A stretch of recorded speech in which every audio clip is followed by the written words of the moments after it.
gihapon, i-clip na to si kumalarang diri sa ato ang DEM. Same ato ang ibuhat kanina, clip data management, input the raster, input kumalarang, use input, and then click OK. Okay, na si kumalarang. Una ni siya. Ako siyang i-uncheck. I-uncheck. So, this is kumalarang DEM. Kulang may pangalan. No? Una ni iyahang DEM sa kumalarang.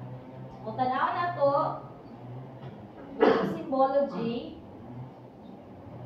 nasa classify, pwede class nga para mas define kayo 10 ka classification or gusto ba kag 18 or 20, tang nato 20. Classify nato 20 ka buo para kitaan yun nimo.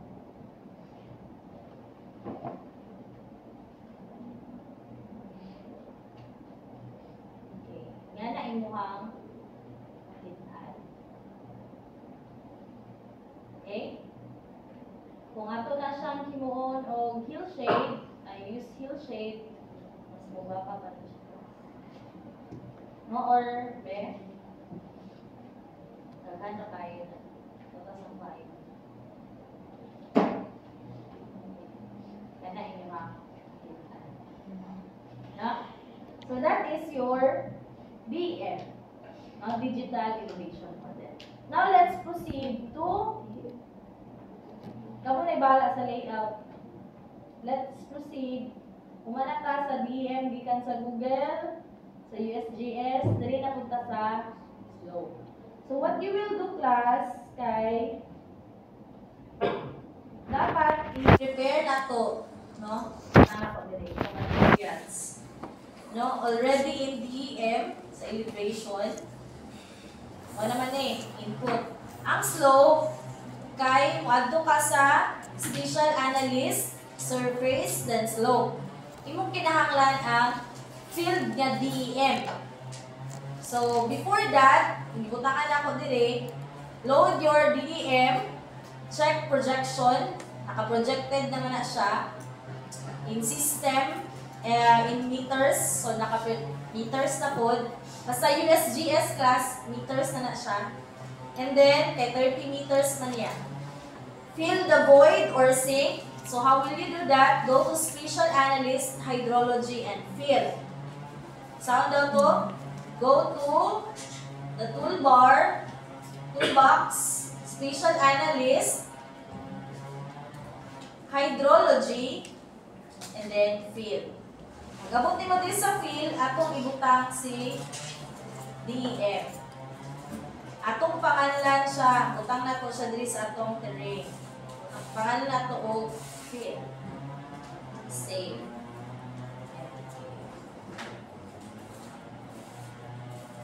So, muna ni imuhang gamiton para sa slope. Sa to ingon sa slope, Spatial Analyst Surface, then slope. Slope, PIF in degrees or percent. So, tanaw na to, Spatial Analyst, tapos surface, go to the slope. Gani. Input your field DEM. One na yun na siya class. And then, let field DEM. Field DEM. Then, save. Then, okay. Muna ni ang imuhang slope. Notice symbology. Example, ang slope na to kay 5 lang classification. Slope na. Okay? Nana kay slope. No? Tapos ibutang na yun kayo mo. Wala na ko nabutang sa kumalara. Hindi ko na ito mo. Kita ninyo.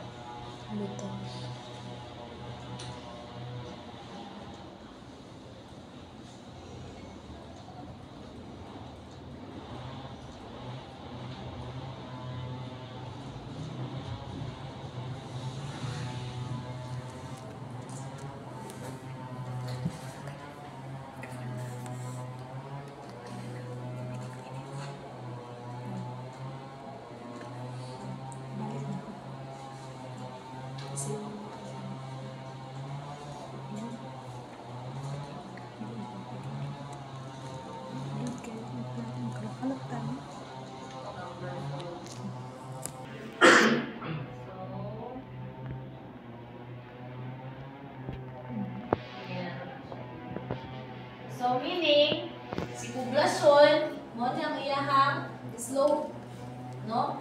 Tapos, butangan ninyo siya o PUD. Ano ba itong slope na PUD?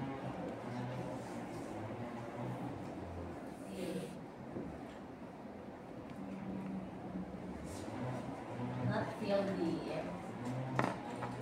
Yung pangalan ay slope na. Slope.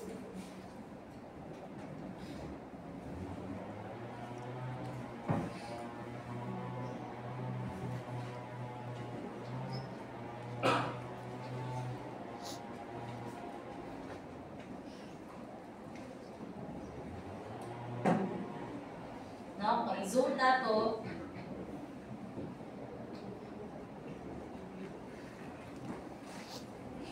model kasi kanan. No?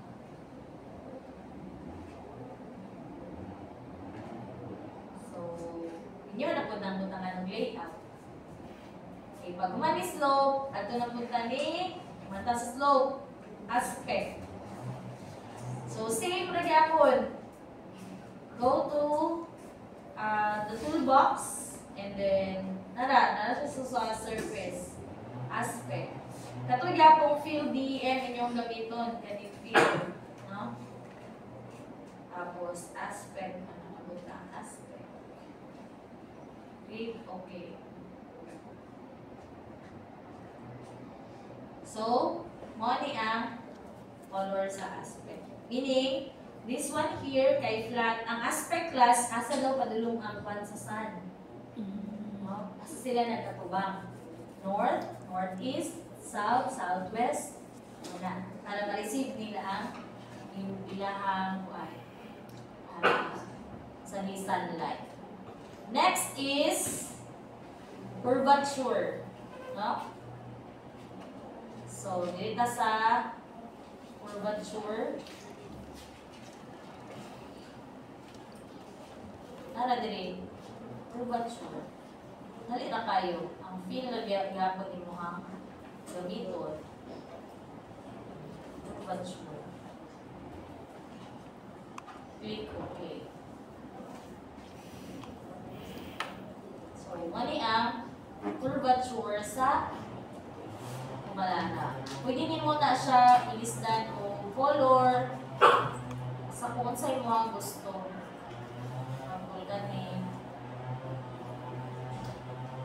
Kanang mas klaro nga colors, no? Pwede mo na siya i-classify.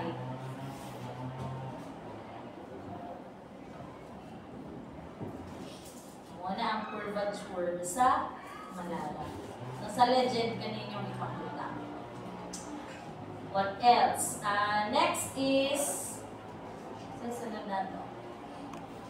Slope, elevation, manday. Dito sa hydrological or flow direction. So, yun na rin kaya class. Ibang na ako dito ano. Spatial analyst, hydrology, input the field BM, output is flow direction. Asa makita ang flow direction? Diri sa hydrology. Anang field, flow direction. Ato, gibutang ang field. Then, click OK. So, kung ano ang flow direction sa imuhang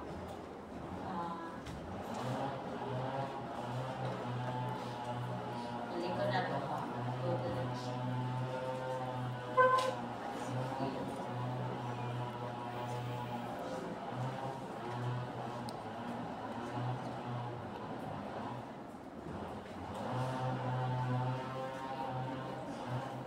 So, this can be your flow direction.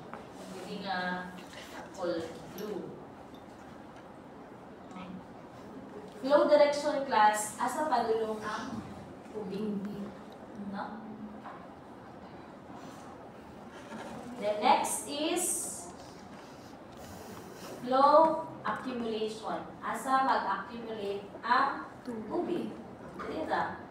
ang imo ibutang ana kay flow direction, no? So, nanamatay flow direction, siya atong i-input para makuha nato ang flow accumulation. Then, click OK. So, asa nga lugar, no, mag-accumulate. Hindi nato na siya i-do. Meaning, diri padulong ang tubig. No? Mag-accumulate diri ang tubig. Unsa man ni siya diri nga lugar? Kaning diri sa Gusong, unsa man ni siya diri? Dagat, no?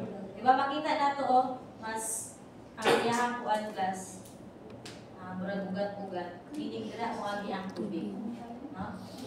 That is flow accumulation. Ay, diri dahil sa pikanan, muagi ang tubig, ba na sa poblasyon. No wonder kay sino sa wala lang last. Baha. Kay dira muagi ang tubig, no? Diri gikan, no?